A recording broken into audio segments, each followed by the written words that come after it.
Well, top of the evening to y'all. Welcome to yet another edition of the Ukie Cheese Cafe. And I thought I'd do something different today for all of you geeks and gamers out there, just for a little bit of fun. Because I've shown off a lot of cooking, I've shown off home projects, I've wandered around town, I've shown off a bit of my music collection. I thought I'd give another facet of what I do around here too. So, in case you don't already know, you probably wonder about what's with all of my musical taste whenever I'm on the doing my videos, or sometimes the random sound effects like, you know, see this pen? Go for it.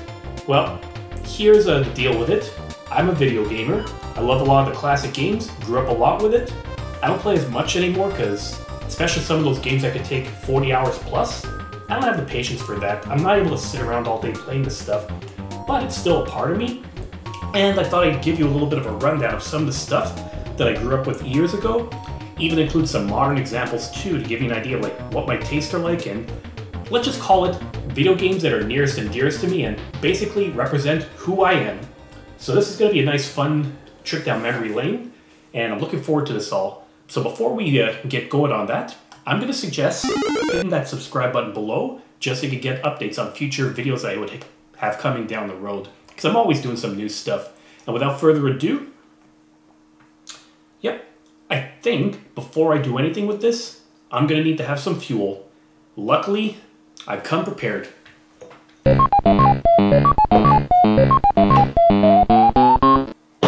Voila everyone! From the Overhop Brewer, we've got the perfect video game brew. This is, what's it called? Hogman. If you can't tell by the label, it's clearly Pac-Man that they're trying to represent. And it's a good one, if a bit on the strong side, because this is a double New England IPA, and it's about 8.5%. So yeah, it's definitely going to be strong territory. Thought I figured, may as well do one that's appropriate for video games. And yes, I'm using my patented IPA glasses for this. Get a load of the color, everyone. Golden, cloudy, it's going to be fruity, but it's definitely going to have a lot of big taste to it.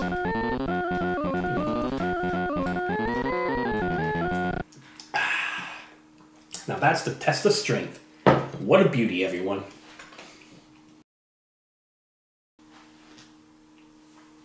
Such a beauty. Alright, so let's start off with a little bit of a background. It was like, I was 6, 7 years old when I first got into video games. I first really started to play them. I did have an uncle who worked at Coleco in the day, and then I was able to get one for free. And in case you don't know what a Coleco is, I suggest maybe looking it up. But that was around the time I got to know Nintendo. All because of the, let's say, classmates that were talking about playing Nintendo or playing Mario. And it was around that time we got our first console, which was this Nintendo Entertainment System, or NES for short. Yeah, it was a game console, but they called it an entertainment system. I guess because they wanted to distance themselves away from the video game crash of 1983 that happened. You can Google that, because I'm not going to get into the whole history of it, but that was my very first one. And it came bundled with Super Mario Bros. And Duck Hunt, together with the Zapper 2, which is a lot of fun for me to play. And actually, this is a weird connection to think about. I knew about Mario before even playing the video games. I knew it because I used to watch the Super Mario Bros. Super Show when it was on TV at the time. I'm sure if I watched it again, it probably didn't age well. Or if it does age, it probably ages like sour milk, rancid cheddar, or, I don't know, foot fungus. Hard to say. And then shortly after we got our games here, we did move on to the Super Nintendo, which is going to be on my left right here, or on your left. And I'm going to think about starting off with a classic on that note. Super Nintendo. Depending on who you ask, it's probably one of the greatest consoles of all time, and it's really hard to, I guess, fight that because there were so many good games that came up here. If you grew up with the old graphics on the old Nintendo, anything that came on this was already an upgrade. And what better way to start than with the old-fashioned Super Mario World. First time you get to ride Yoshi around too. This one, it was a lot of fun. The graphics looked a lot better, the gameplay was a lot more massive as well. You were able to get a feather to fly around, it's like a lot more open-ended and lots of secrets to be able to find. And one thing I do remember too is, if any of you were old enough to remember Eaton's department stores, around 1991, 1992, every single Eaton's had a display of the Super Nintendo where you could walk in and play demos of it. Every one of them had a Super Mario World loaded up into there. So I was always able to play that before we got our console and rented it. And I do have a few memories of some people being there for hours. Like, let's say we went there once on a Friday evening, looked around, saw there was like one guy playing at the console there, went to look around the rest of the mall. An hour later, came back, that same boulder was still playing that thing. So that was like a disappointment for me. But either way, if you're thinking of classic games, this is definitely one of those. Okay, now that we got Super Mario World out of the way, there's always another classic game before that too that you're probably more than familiar with as well. And it's one that I know I played countless times in the past. And it's one of those that, yeah, I'm just gonna say, Super Mario Bros. 3. Imagine taking Super Mario Bros. Number 1, but then making it look a lot better, making it a lot more expansive, improving the abilities, and then you got this. It was a lot of fun. It came out in Japan in 1988. You know, this is around the time before we knew what that Japan had video games over there. There was a Japanese version of it. That's a whole other story that you could probably get to later on. This only came in 1990. Really fun, a lot of classics, and I remember when we used to play this, it was summertime, I want to say when I was 7 years old, and we would just play this thing non-stop, like start early in the day, and then keep going until the evening when it was time for us to go on a walk and get out of the house. But this was like when I was a kid. Now I realize that you could probably beat this thing in a good 3 hours and you're okay. The beauty of it too is that compared to a lot of the other games from the time where it seemed like that they made it punishingly hard just for the sake of making it hard, this one is a pretty easy one. It's still a pick up and play. It has some challenges, but not enough that you're going to want to throw a controller across the room like you would have back in those days. And some of it was fun. Raccoon Mario, you actually were able to find a Hammer Brothers suit too, even a Tanuki suit. Wait, what is a Tanuki anyways? That's something that a lot of people probably didn't even think about back then. The Tanuki have had a significant role since ancient times. Okay, so Japanese raccoon dog kind of makes sense, because the Tanuki suit is kind of like a raccoon. They are reputed to be mischievous, jolly, masters of disguise and shapeshifting, but somewhat gullible and absent-minded. That could also explain the fact that you could transform into a statue with that. Is there anything else? The comical image of the Tanuki having a large scrotum is thought to have developed during the Kamakura era. Wait, what? So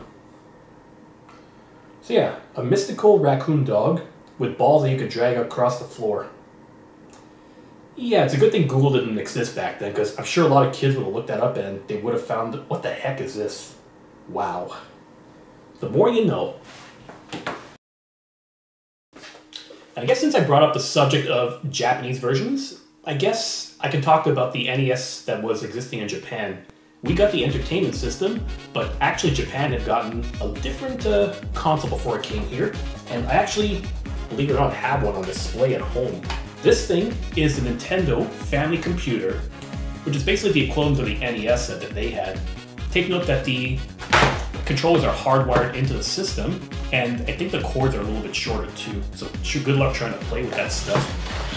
And there was that one, and there was even something called a Famicom disk drive that actually used maybe the equivalent of 3.5 floppies to be able to play games, because there was apparently a shortage of chips that you could use to make cartridges back then.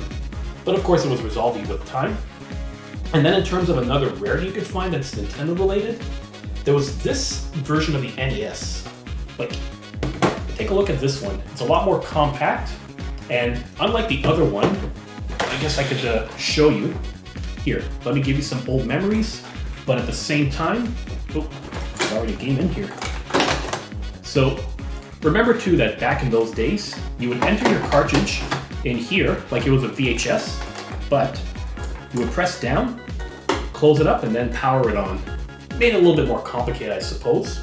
This version of the NES actually removed a lot of that. So all you do is you place it on top like this, and then you're good to go to play it. And then there was one other feature that they actually got rid of on here that you probably aren't aware of it. I don't want to get into too many technical details, but this is basically what it comes down to. There was a lockout chip that was in here to kind of prevent unlicensed games from being played in there, or also like region locks too. And the way it would detect it was there was a specific chip on the cartridge that they would detect, and if it detected it, it would play. But these things were very finicky at the time too, that if it wasn't able to detect it, you would know probably the biggest problem of it was that blinking red light and that blinking screen on your TV. Like,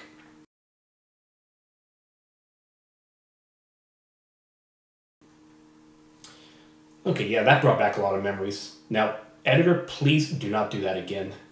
So they had that chip into here, and they basically removed it in here. So you got rid of a lot of the issues with it being able to play on your TV.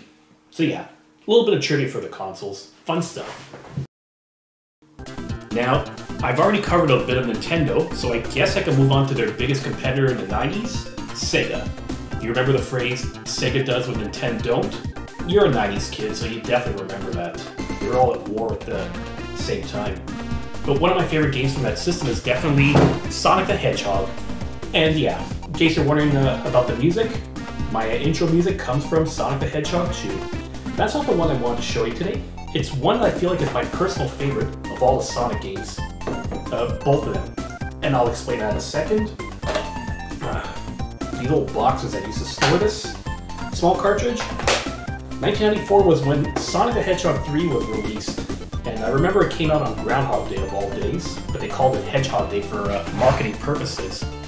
Next year, another game came out, Sonic and Knuckles.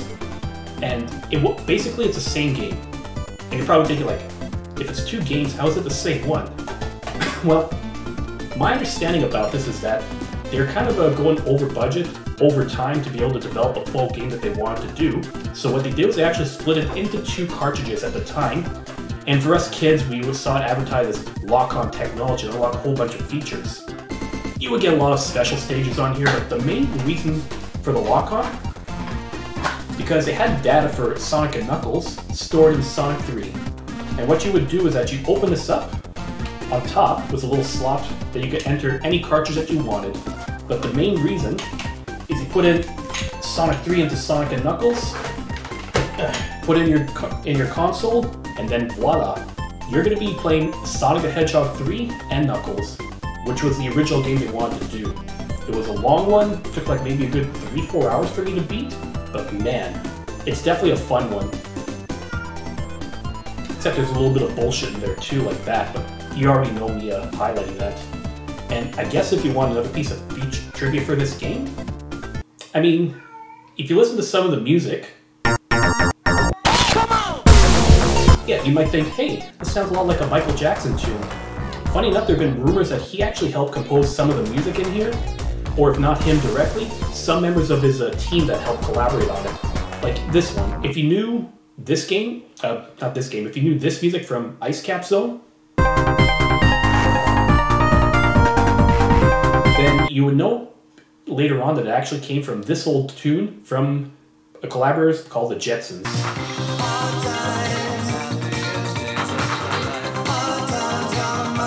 Yeah, pretty similar. Brad Buxer was a collaborator of Michael Jackson for several years, and he actually was one of the composers on there. Yeah, I never would have guessed. A blue hedgehog related to the old king of pop. What is going on with this world? Hey, I'll try to clean this up too. Now what you see on the table here is actually the original Sega Genesis that was released in 1988. It did come with a few other like add-ons and other models that over time, but the biggest one that you will probably remember is this. This was the Model 2 Sega Genesis, a little bit more compact, but one downside if you're an audiophile is you lost the stereo sound you hear. I mean, depending on who you're talking to, it's not a big deal, but it does affect some of the sound quality. If you want to really another add-on for this, so let's ask yourself, you're an executive in Sega, and you want to kind of get into on a territory, get a new console, what do? Well, you just add the Sega Genesis to this son of a gun here, the Sega CD. Yeah, the whole concept of a CD game was pretty novel in 1993, I would say, but a lot of the games, truthfully, weren't really that interesting. It was the equivalent of, let's say, watching a movie And it was about as interactive and fun as trying to work a DVD menu. Yeah, so not really something I would recommend. I'm sure there's some campy stuff in here. So let's ask ourselves this. Does everyone knows the game rock, paper, scissors. Rock will beat scissors, scissors beats paper, paper beats rock apparently. So how do you take a concept like that and apply it to a video game? Well, it's actually the basic concept of the series Mega Man. Just this little blue robot that goes around shooting other robots. I mean, that's really the whole concept. But the idea with the rock, paper, scissors thing is that you beat the boss, you absorb their power, and then you can use that to try to beat another boss more easily. Try to see which one is their weakness. It's one that I loved. Actually, my very first exposure was renting Mega Man 3 once from a video rental store. Yeah, video rental stores are hard to think about now in this day and age, but they were big back then. I rented this one, but I think we might have returned it because I had no idea how to get any further in any of the levels. Truth be told, I didn't realize you had to press down and A in order to slide across, so that kind of made things a pain in the ass. And then eventually I kind of got back into the series by renting a few other games, back when I was a teenager. And then eventually bought Mega Man 4. There was a lot of games also from that series, so if you try to look it up, you're going to be here for overnight. Funny thing about Mega Man 4 is one of my memories of this was we were going to an old place that sold used games. This is one that I had picked up. This was like around Christmas break, the day before we had to go back to school, and we did a little bit of a round to pick up a few games. The only thing that would make it noteworthy is this was in 1998. So if you remember the ice storm that happened in Quebec in 1998, well, you know exactly what I'm talking about. But imagine, schools have been closed, power lines are out, a lot of homes that did not have any electricity, and we basically missed a whole week of school while they're trying to sort all of this out. So basically the day before we bought this game, and then the next day, we couldn't even do anything because, well, we had no power. But that was one of my favorites. I guess you could say if they wanted an upgrade, Mega Man X. And I thought it was Mega Man 10 when I first got into games, so I wasn't aware that it's supposed to be a different series. But it's a bit more, I guess, mature, fast-paced, a bit more action-oriented, and it's less slow plotting and cute. So yeah, it depends on your taste. Definitely good stuff. So I've covered a lot of these platformers, as they call them. Platformers are basically just games where you walk and jump on a bunch of platforms and hop around. There are other kinds of genres that are out there, and one of my favorites was the side-scroller beat-em-up. You basically just walk around, you got enemies around, you just beat the crap out of them, then once they're all beaten, you just continue scrolling right to the next section of it. And if you were to ask anyone who lived with the Sega Genesis back then what the top game was, well, lo and behold, a lot of them would probably tell you it's Streets of Rage 2. And it had a pretty killer soundtrack to go to it. It's almost like you could walk into a dance club, or you could have like dance music in a baseball stadium while you're kicking the shit out of thugs. That was a lot of fun for me as well too. Yeah, I kind of want to start dancing now. I'm having the music in my head. Maybe it wouldn't be such a good idea to start dancing, because I got one or two viewers that seem to be against my dances. I could possibly go find a random baseball stadium and kick the crap out of people there, but I guess we all know that I'm not that crazy.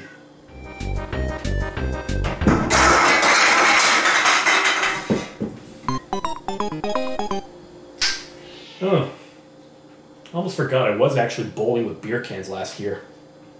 Okay, I stand corrected. I am crazy.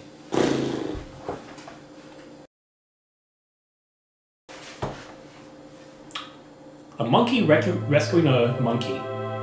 That's the basis of the Donkey Kong Country series. If you know Donkey Kong, you probably remember the old arcade one. You're Mario, you're climbing up a construction site trying to rescue a princess from a big gorilla. Obviously a reference to King Kong, but they called him Donkey Kong because they thought, this one's an idiot, so just make him look like a fool. But eventually on the Super Nintendo, there was another series of it that came out, Donkey Kong Country, which became a platformer. But you will probably remember it too because it was a big deal with what the graphics had looked like at the time.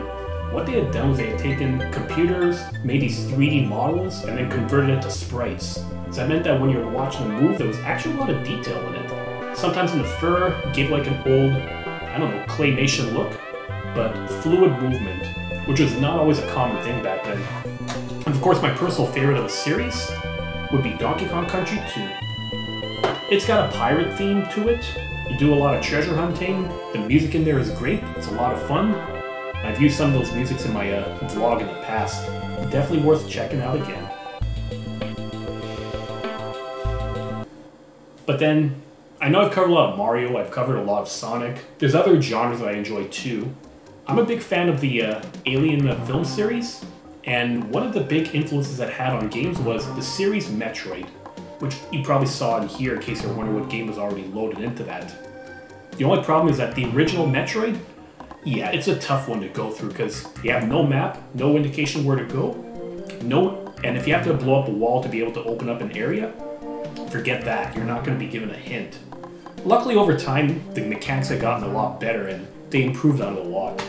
And no way to say that they didn't improve on it than looking further than Super Metroid. My personal favorite, and one that I did a lot over the years as a speedrun. And what I remembered was, around the time that Super Nintendo was starting to be discontinued, some rental stores were actually giving discounts on the games that you could actually rent out from them. There was one shop that was close to my house that they would say for $4 you could rent a Super Nintendo game for 7 days. And if this is a summer vacation and then you're not in school or this is before you're able to work, they're like, well, hell yeah, I want to spend the week playing Super Metroid. Fun, kind of creepy at times, definitely quite the atmosphere, like you're all alone on a desolate planet, but there's something evil lurking through there too. I love it. And of course this is before I knew about the Alien films. That game came out in around 1994. There wasn't a Metroid game for a long time after that, until 2002, when Metroid Prime was released. Now, this is on the GameCube, and if you've never seen a GameCube disc before then, here's how it looks. Basically, it's like a mini CD, but it didn't really hold much space. That was just typical Nintendo at the time, because unlike Sony, unlike Microsoft with their systems, Nintendo always did proprietary technology so that no one else was able to copy to anything else. Of course, it meant that a lot of developers had to work around those limitations, so it didn't really attract a lot back in those days compared to going to develop for the PlayStation or for the Xbox. But they do have some classics. And this one is like, you take the desolation of the Super Metroid, but then you put in 3D. So if you have, any enemies jumping at you, you're basically like, in the screen, it's like they're jumping right in your face. They really improved on the atmosphere of this too, giving a really desolate feel.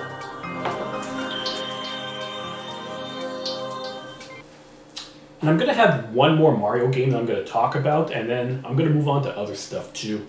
If you think the letters RPG, you probably don't know what it is. It basically stands for role-playing game or role-playing something or other. A lot of those were just like you walk around, you encounter an enemy, but instead of actually fighting them, you're working with a menu of like attacks, spells, defenses, and then you basically choose off of that. Everyone moves their move depending on the stats, and you might get attacked. So it could be a bit tedious too, especially because those kind of games are those that could take 40 hours plus to complete, especially if you're trying to be a completionist. I used to enjoy them. I'm not as big of a fan as RPGs anymore because of, again, the time that it has to commit to. But my first RPG is still the one that a lot of people would enjoy as well. Super Mario RPG. This was actually around the time, or close to the time, that Super Mario 64 was coming out on the Nintendo 64. Imagine that, back in those days, that something came out on that console, you just take the title that it would have had, or just add 64 at the end, and voila. That's what it was. Just like everything on the Super Nintendo was super whatever. But I digress. I was looking around, saw the previews of Super Mario 64, saw commercials of this, rented it, and I got lost. Because I had no idea how to play an RPG at the time. Of course, it just took me a whole day to finally figure out the mechanics of it, and then it became one of my favorites too. It's a fun one. It's like taking the menu stuff, but it doesn't become as tedious. They made it very interactive, they made it fun. Obviously, they made use a lot of good music in there too, which I still like to use from time to time in my references. And even some other good gags.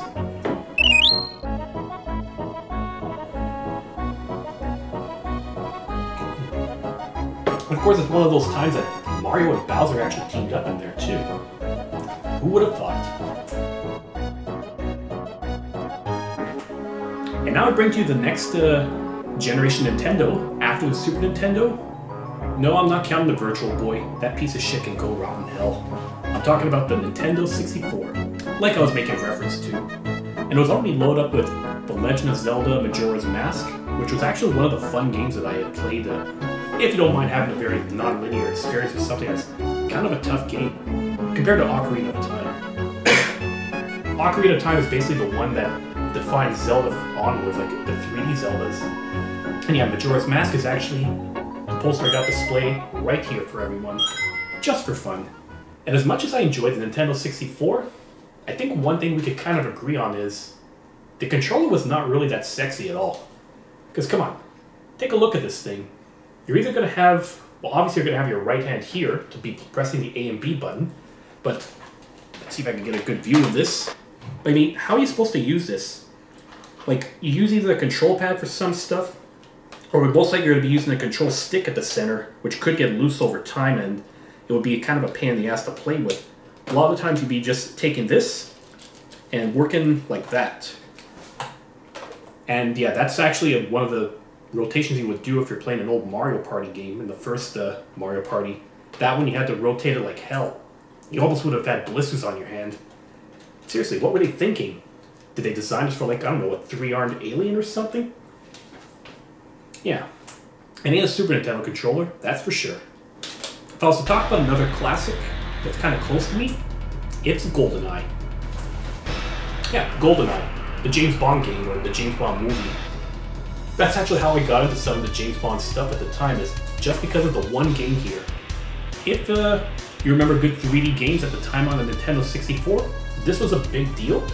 It's challenging, kind of fun to do, and to think, rated T for teen because there would be blood whenever you're shooting the enemies.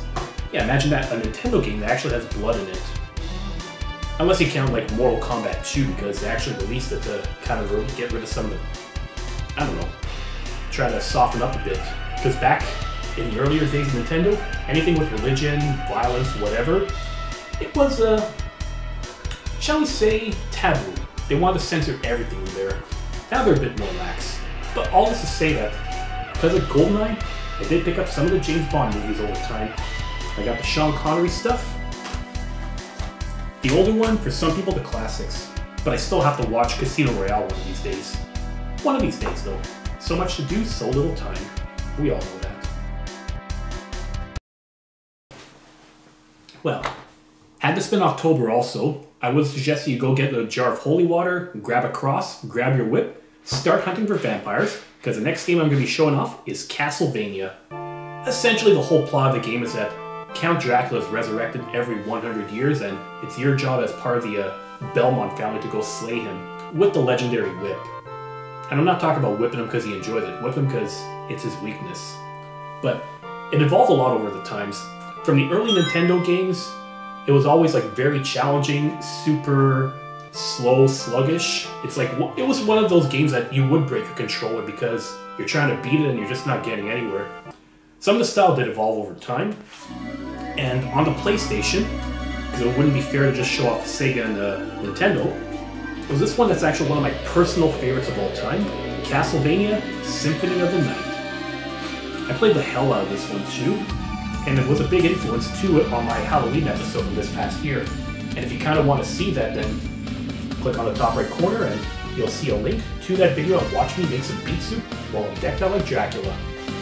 This game was what they referred to as a Metroidvania, to kind of tie it back to Metroid.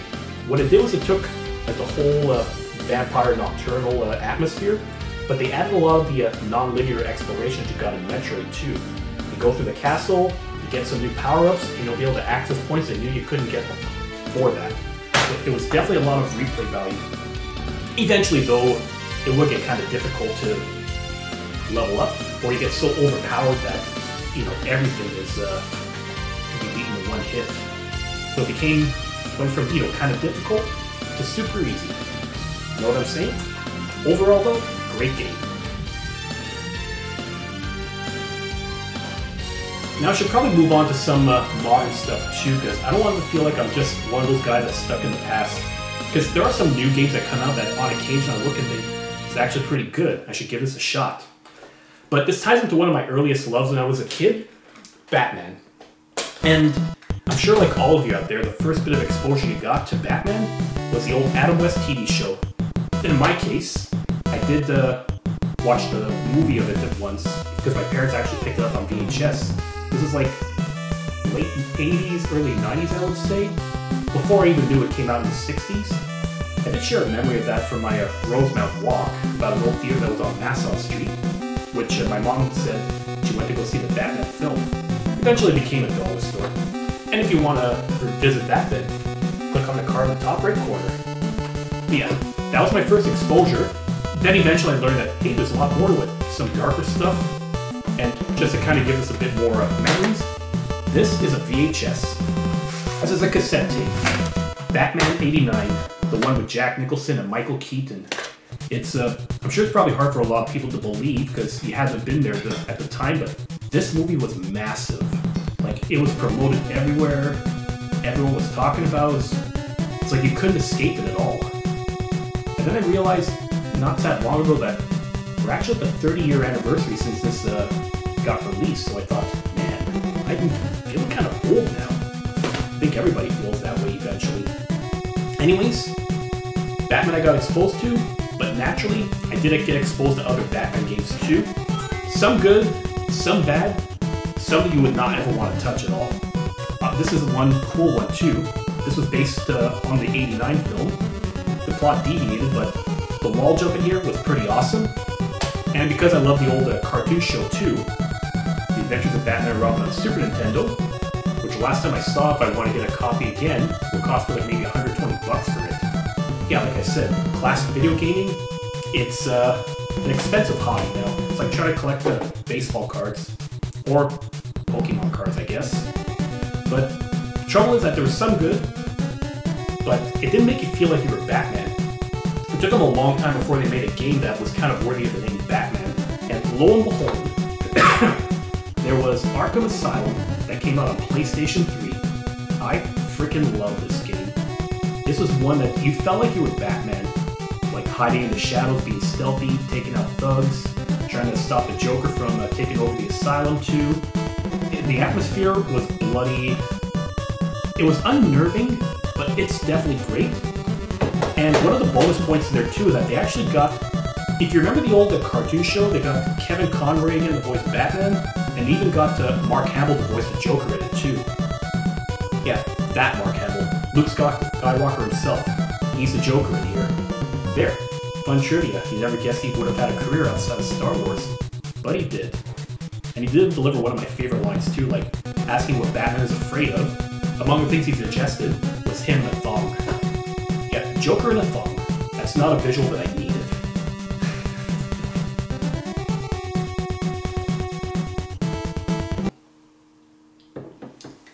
And I should probably start wrapping this up soon. Not because there's not too many more games to talk about. I got plenty. I'm just starting to run out of space over here.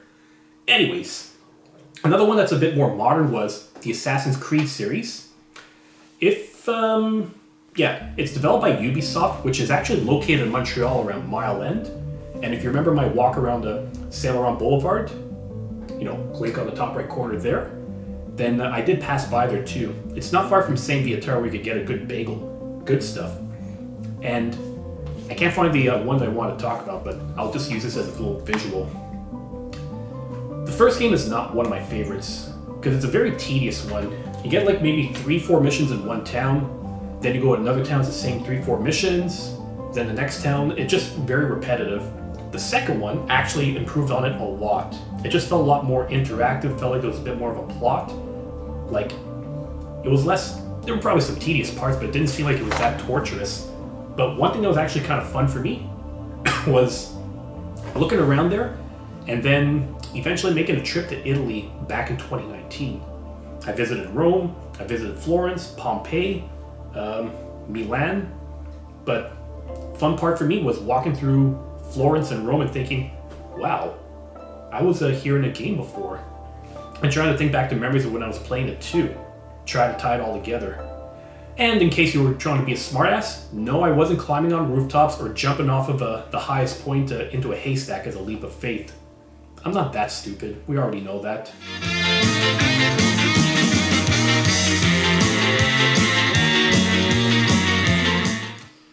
Yep, we're gonna strike that from the record.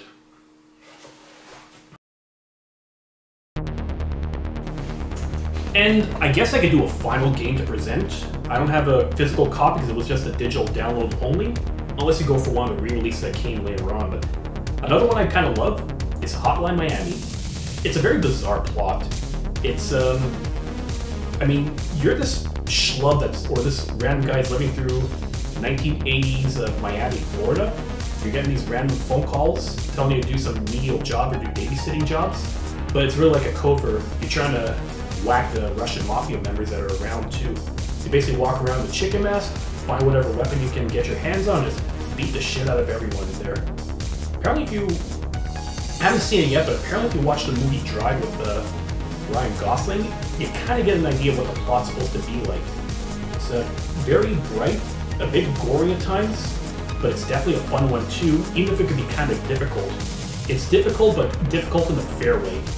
And I wouldn't be doing it justice if I didn't talk about the music in there too. You get a good mix of like 8-bit synths and maybe a little bit of that 80s synth-pop style kind of combined together. So you get a really, I guess, high energy or high, I don't know. It just fits the mood of it.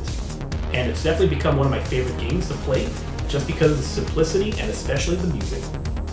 And there you have it. This is like a little 101 of some of my video gaming memories and a little bit of what's closest to me too. Some of the old and maybe a bit of the new. There's a lot of good stuff out there. I'm not gonna have time to talk about it all tonight, so here's a proposition. Just like with my music collection, you want me to highlight something else? Let me know in the comment section below, and then I'll see what I can do. So everyone, thanks for watching this edition of the Ukie Cheese Cafe. If you like what you see, then don't forget to hit that subscribe button below and give this video a thumbs up. And then keep spreading the cheese. That's code for me to say, spread this video and share it with anyone you think is going to enjoy it too. So have a good night, happy Friday, and happy beverages.